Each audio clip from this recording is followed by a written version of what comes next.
Hi, everybody. This is Rick Davis reporting to you live from my little studio world here. I just wanted to talk about what I do and where I've been, where I'm going, and some of the tools that I use to get there in this music business in the Upper Valley.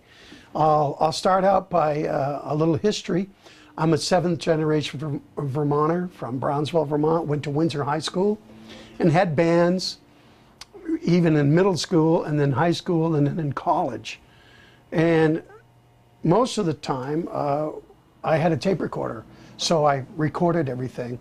And I've cataloged those tapes and I've converted my whole tape collection to MP3 audio files, and we'll talk about those in a moment. But so we'll start off by taking you back to Springfield, Vermont in 1967 at a place called the Come To Club. And I'll just play a few tracks from, this was recorded on a reel-to-reel tape recorder, 2 microphones out front, and then just recently, in the last 5 years, converted to MP3.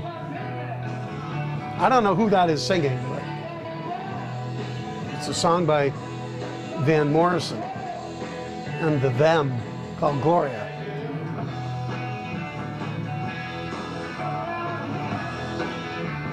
All right, so I'll just cue up another MP3. This is a song by Donovan. One of the bands that we had, we were called the Missing Links, and we had 2 drummers, which was a lot of fun. But sounds like 2 guitars, bass, and drums. I think I remember seeing Donovan do this on the Ed Sullivan Show. Sure.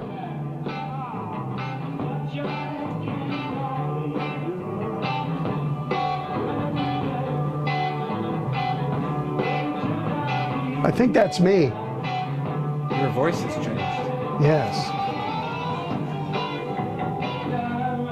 I think I was 17.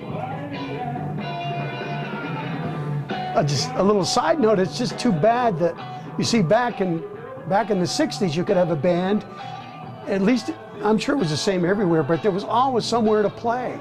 Each town, you know, Windsor had 3 bands, Springfield, Vermont had 4 bands, White River had, you know, there was a little rock and roll band, and you could actually go around and play and get paid for it. So it was wonderful, and I feel bad for the kids today that they don't have that platform to go out and play parties and get paid for it, you know. So sadly, so that was the 60s. Let's take you now. We'll take you now out to, so left high school in the 60s, went to Denver, to the University of Denver, and started a band called the Davis Brothers Garage Band, okay? At the University of Denver. This was a gig in Vail, Colorado, at the Keg. It's a 3-2 bar.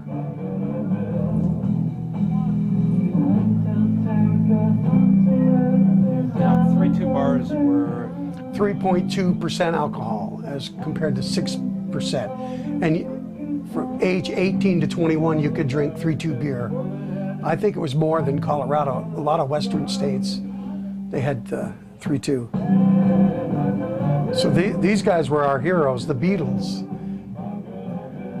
Those guys in Crosby, Stills, and Nash, they were. And they're still emulated today. They are, and we got a chance to jam with Stephen Stills in Vail the next year, or somewhere 70, I think it was 1970, playing another club in Vail, and Steve Stills came in and we played Sweet Judy Blue Eyes for him, and he loved it and came back and jammed with us. And the 3rd night, the word had got out to Denver that Stills was in town in Vail jamming, and the club was packed, and Steve walked in and walked out because it was just packed, you know. So that was a lot of fun. Play one more from that era. This is the Iron Butterfly.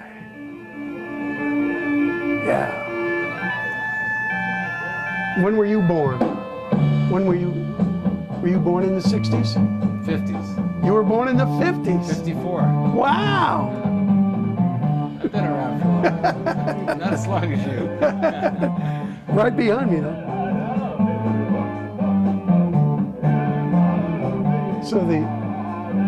So the idea of a lot of what we call cover bands was to emulate or imitate the band. In this case, need I say more? As a matter of fact, I remember a friend of mine in Burlington, Rick Bouchard. He's no longer around, bless his soul. But he went to the Silver Keg to see you guys. I don't think I was able to do that for some reason. That was 1974, 75. So you would have Rick been. passed away in '76. Yeah, We probably talked to him. Or, you probably did. I'm sure you did. yeah. So that was in Vail in 1969. Let's just run up to June of '72 at our house gig that we had in Denver at a place called Mr. Lucky's, which is no longer there, but we played a lot of music at Mr. Lucky's.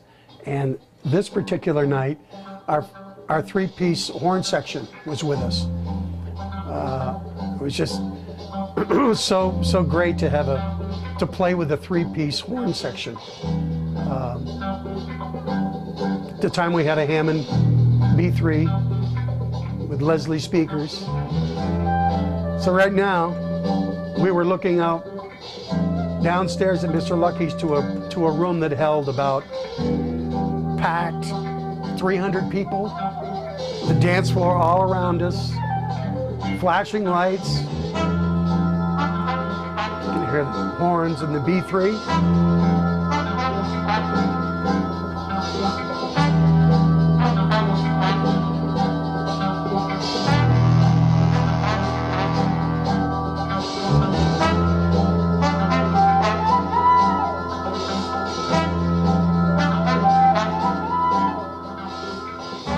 At Mr. Lucky's, Tuesday night was spaghetti all you can eat, 50 cents.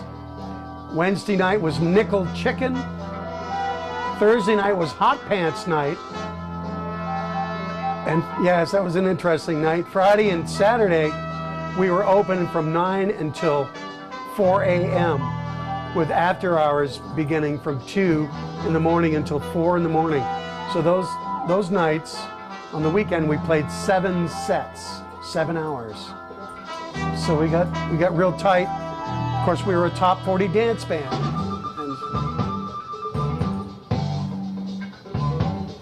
And we did a lot of Santana.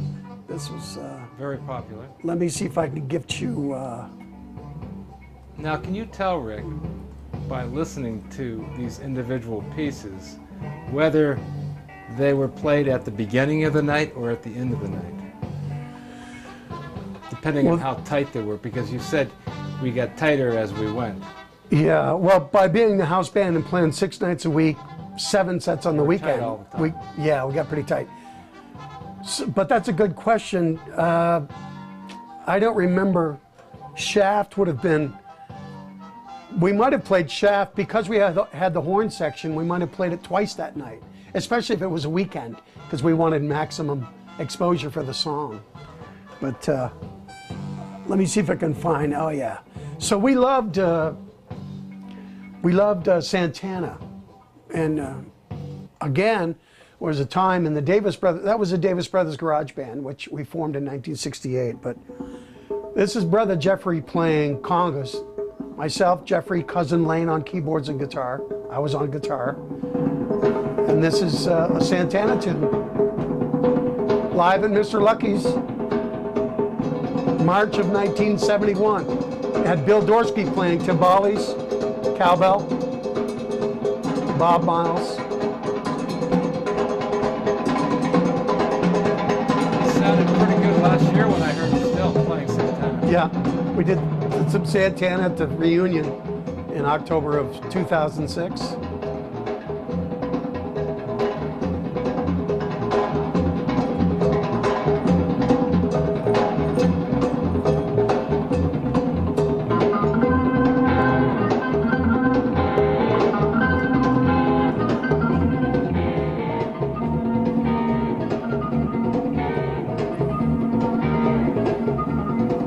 So we did, at one time, we did 11 Santana tunes with the congas and timbales.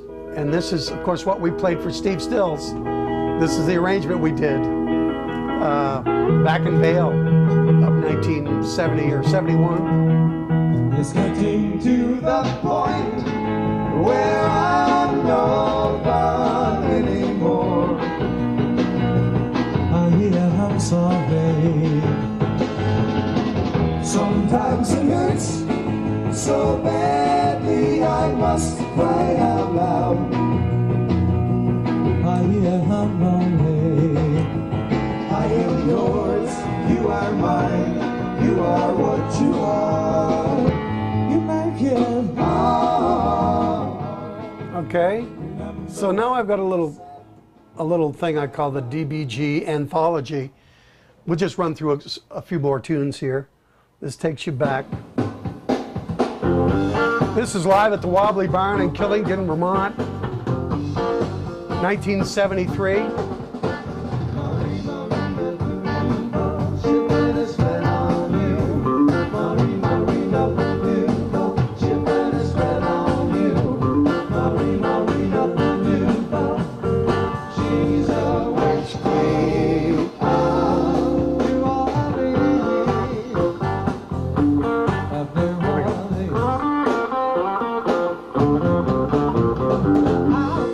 That's by a band called Redbone. They were North American Indians from Seattle or out in Washington. Great tune, live at the Wobbly with a band that we brought back from Denver to reestablish in Vermont.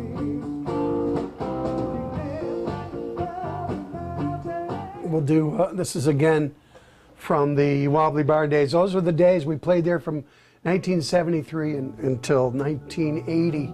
Or 72 actually. We were king of the mountain at the Wobbly Barn. It was wonderful. Yeah.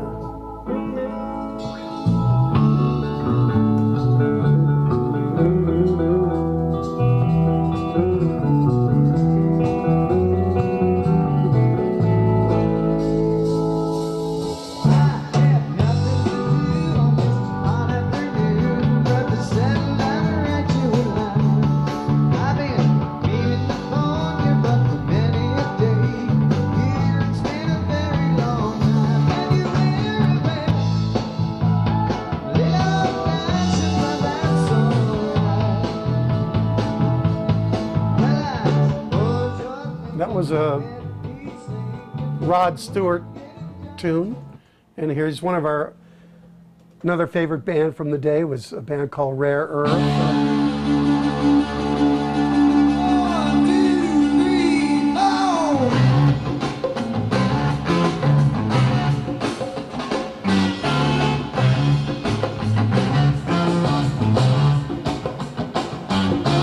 I just want to celebrate.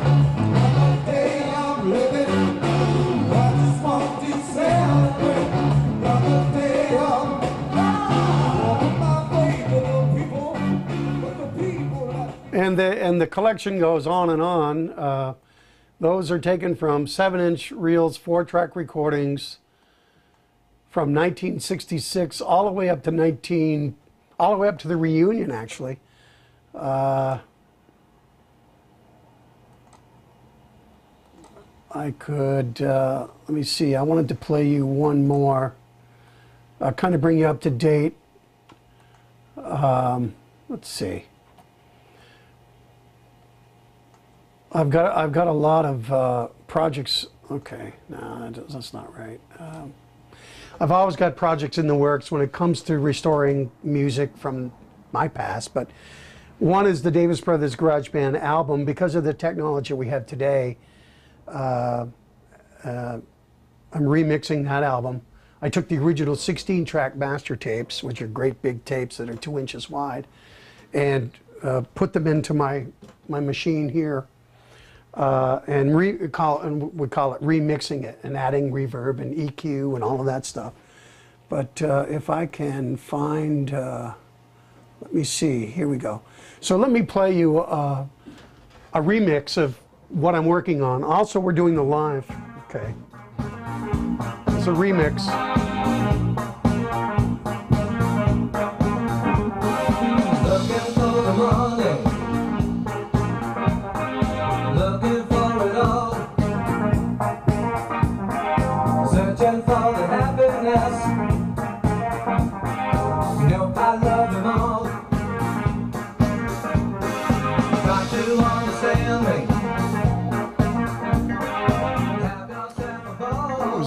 was our hit, our regional hit, Looking for the Money. I'll play you another one here. From once again, we'll be uploading it to the digital service, TuneCore. It's such a crazy game. You win and you lose. You make the wrong move. But don't gamble me. The stakes are too high. Don't send it back. It's got a nice beat to it. Don't you I sped it up a little bit because we have pitch control. I'll get you back. Don't gamble me. Don't gamble me. Don't gamble me. Don't gamble me. Don't gamble me. It's Nobby Reed on slide. The numbers are my future. You are my foe. Well, I want your man. I'd like you to know. But don't take a chance. Don't send me back.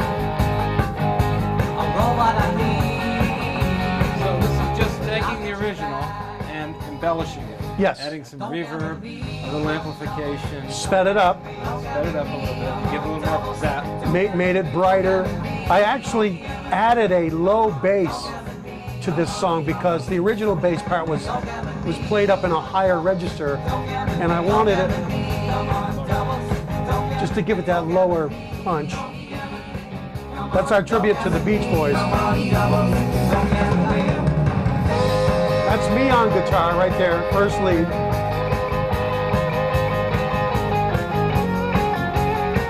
And then our friend Val McCallum comes in right here, Val.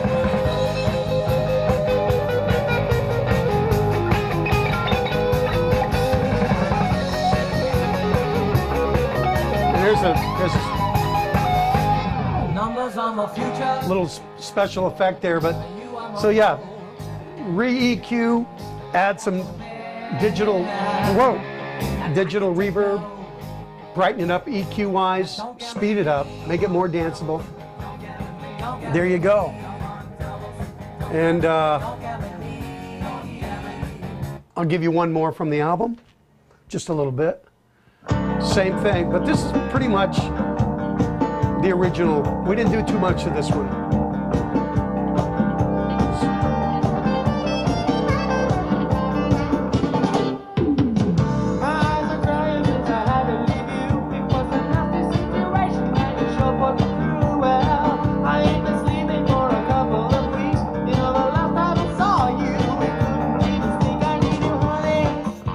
And that's Skip Truman, who we had on the show talking about the Davis Brothers.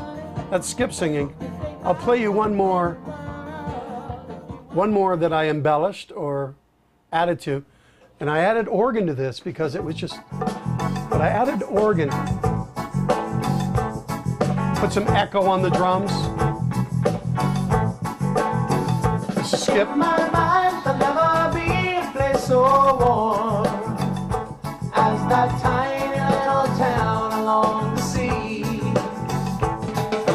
I belong to you, belong to me. Remember how we walked along the beach. Santa Monica, I'll be back to you.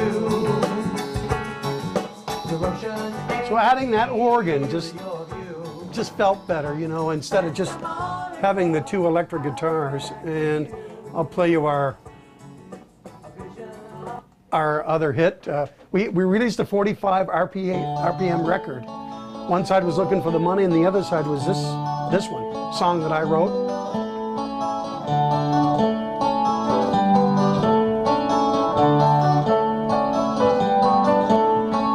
Living on the road can be so lonely, especially when you're always by yourself. Dark hotels and drunken spells, they bore me.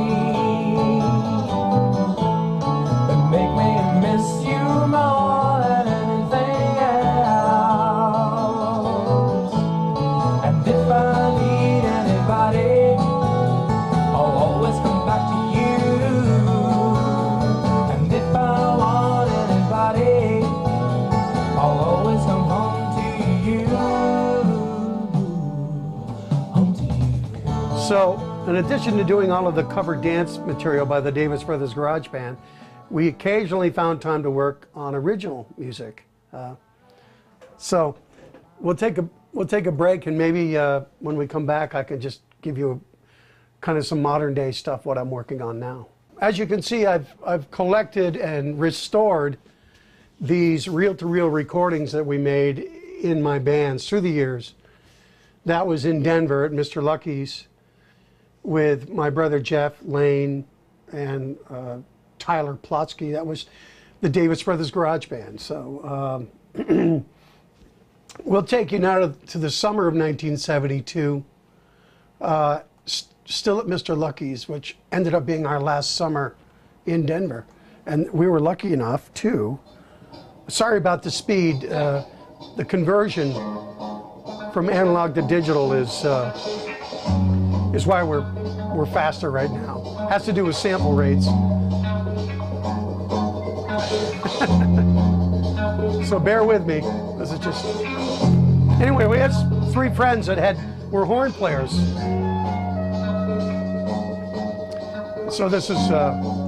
They were students at University of Denver too. So we had a 3-piece horn section on occasion, and it was just wonderful playing with a live horn section.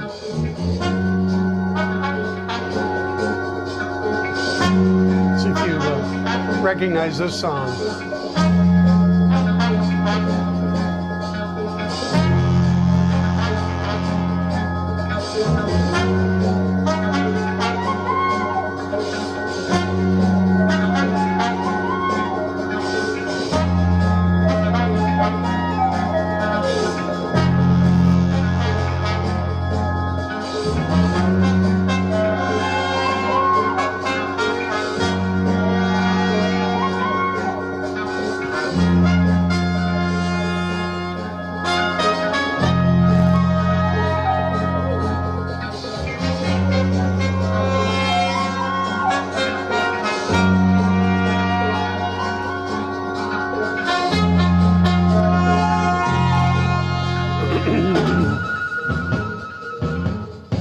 So those were 3 students from University of Denver.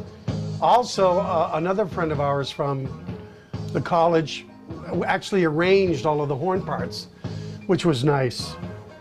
And so they virtually showed up on stage, and we played the song with really not much rehearsal.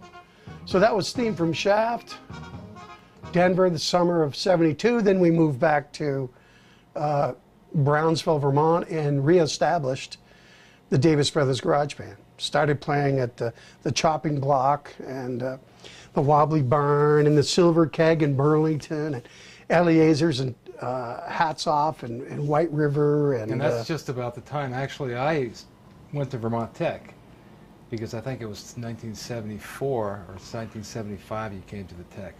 I was going to say, do you remember us? Yeah, we played there. Yeah, down in the Rathskeller. The Rathskeller, right? I think that was the time when streaking was popular. It was March of '74. Excuse me. March of '74, because we kept up our accounts in Colorado. We would go back and visit our accounts back there and play at clubs. And it was the spring of '74. We had a job in Oklahoma City. And yeah, we had some streaking going on. It was going on all over the place. Yes, it was.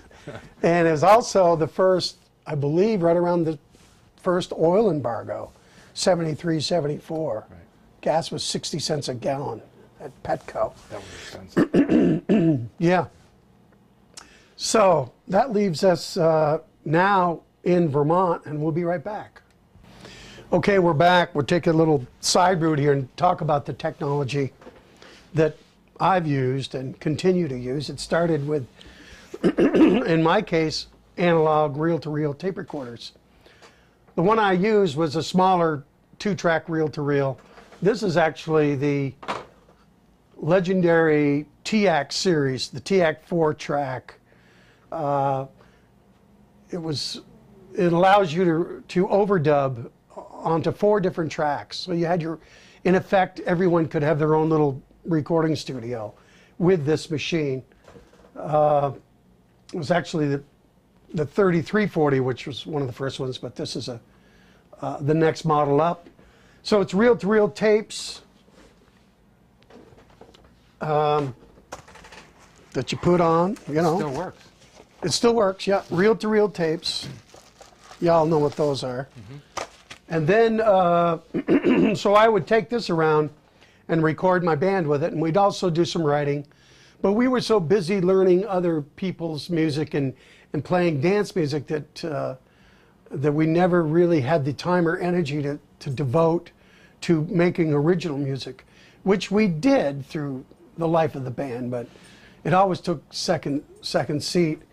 And then I don't know if you can see this one. This is just another format. We're talking about formats of recording. That's a 8-track that records still on this 1/4-inch tape. There were other 8-tracks that used wider tape, but this was really affordable and worked pretty slick.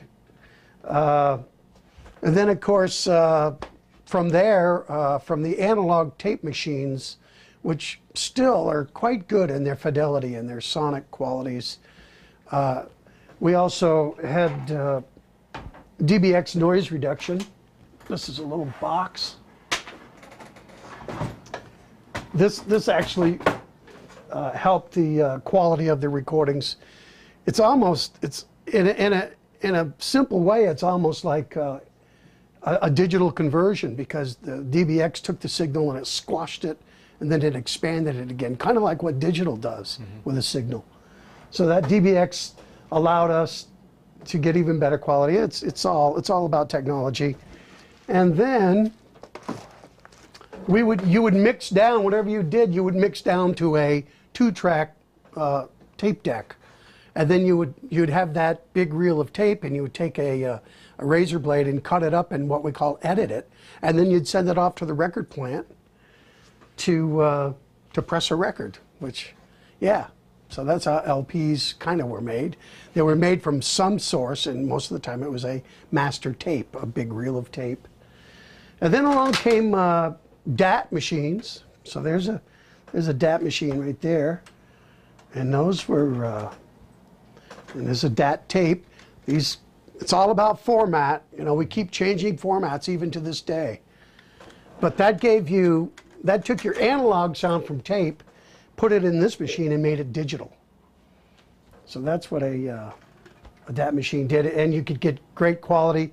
Then you take that tape off and send it to the manufacturing plant to get a record. And then, of course, as y'all know, LPs went by the side, and cassette tapes were very popular too. Cassettes, 8-tracks, and then CD technology.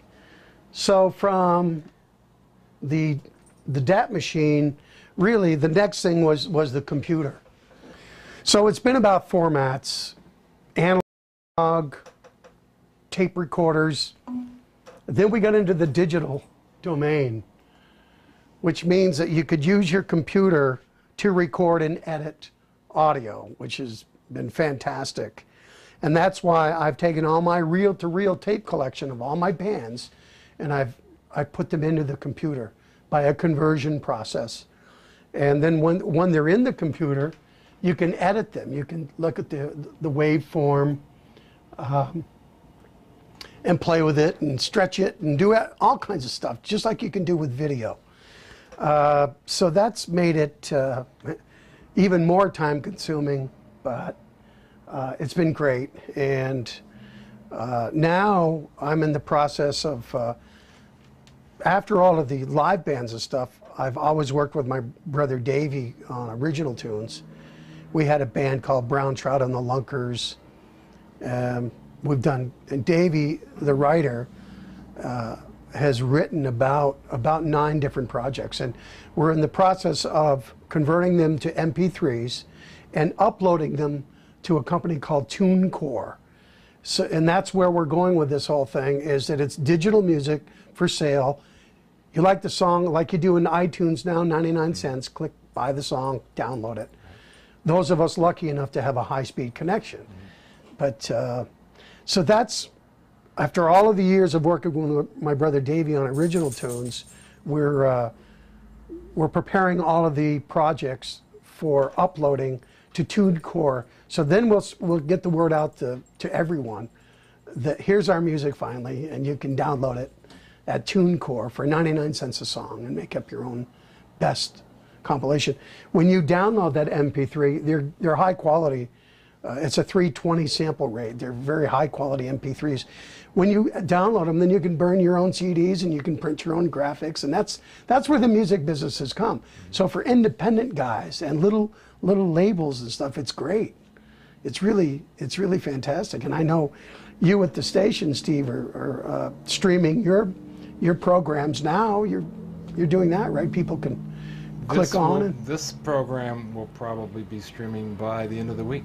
That's wonderful. I mean, amazing? You guys really are right on the cutting edge. I mean, you've got some nice equipment, and what you're doing. You really have to be, because television these days is not television. It's a combination of television and the internet, and it won't be long. You'll be watching all of your TV on the internet, just right. selecting the shows you want to watch. Right. We're locked into cable TV, paying for 3,000 channels, and when most of us only watch 9 or 10, and we only want to pay for 9 or 10 channels, Exactly. We don't want to pay for all those other channels. We want the a la carte Right.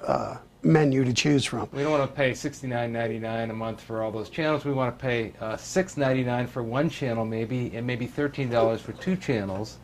But that's, for some of us, all we want to pay. And that is a result of the digital revolution. If we were still in analog, we'd be at the mercy of the cable companies, and a lot of us still are. But anyway, it's all about making money at the end of the day, right? Everybody's got expenses. But the internet certainly has caught the record companies way off guard, and they're still scrambling. The whole Napster thing that happened. A side note to that is, as I see it, in my humble opinion, CD technology at first was a boon to the record industry. It was fantastic. They could remaster and reissue all of their catalogs. They could get double their money and more. It was fantastic. The sound was great. The remix, all the old analog tape masters come out with these new CDs. But then somebody in Germany figured out how to rip those CDs and make them into smaller files called MP3s. And when that happened, that really was a revolution in the audio, and now it's in the video industry, because you're compressing that original big file into this little file that can be flown around the internet. Actually, MP3 started out as a video file. It did. Yeah. It's all about compression. Mm-hmm. Just the way that DBX unit there compressed the signal. That's why we got the digital revolution. It's all about taking something big and squashing it, and then later on de-encoding it and making it big again. So we are, my brother Davey and I are uploading all of our work, our life's work, to this company called TuneCore, and then it'll be up to us to get the word out to check out TuneCore, check out our music. Now we're approaching about 22 minutes for this piece. And so in the world of MP4 or uploading to YouTube, we're approaching that 100 megabyte point. And since I have a directorship account with YouTube, I can upload up to, well, as much time as I want to, but I'm still limited to 100 megabytes. That's good. That's good. So are we still rolling, or? We are. Okay. Yeah, well, so this whole business of the digital revolution as applied to live music is interesting, because of digital technology, we've got fantastic DVDs that we can watch at home. We've got Sirius radio. We've got, like you said, tons of channels of TV. So, and also we have the society. The society has changed in terms who can go out, who can afford to go out and hear live music nowadays. If you can afford to go out and hear live music, then you've got to watch out about drinking and driving, rightfully so. But it's and also the bands. It's so difficult to put a band together and go out and make. I mean, you almost got to have most guys today have what we call a day job. They work, a 9 to 5, and they go out on the weekend and maybe they'll play one night with their buddies, and there's a lot of very good bands that do that. Back in my day, in the 70s, we could play 5 and 6 nights a week. Sometimes we could play as many as 14 days in a row. So yeah, I've been lucky to be in this business and still survive, but I had, as I said, I had to branch out to offer other musical services. But live bands, a case in point would be someone looking for a live band for a wedding reception. They'll call me up and say, geez, we'd really like a band. And I said, well, what's your budget? Do you have 1,500 or 2,000? No, we don't. Okay, how about a DJ? Okay. And that's sadly what's been going on for private parties. You know, bands, the salary or the money for a band member has not really risen in 20 or 30 years. The money's about the same for a band, but the input in terms of rehearsal time, driving, equipment, yeah, it's crazy. So you got to love it. You got to love it.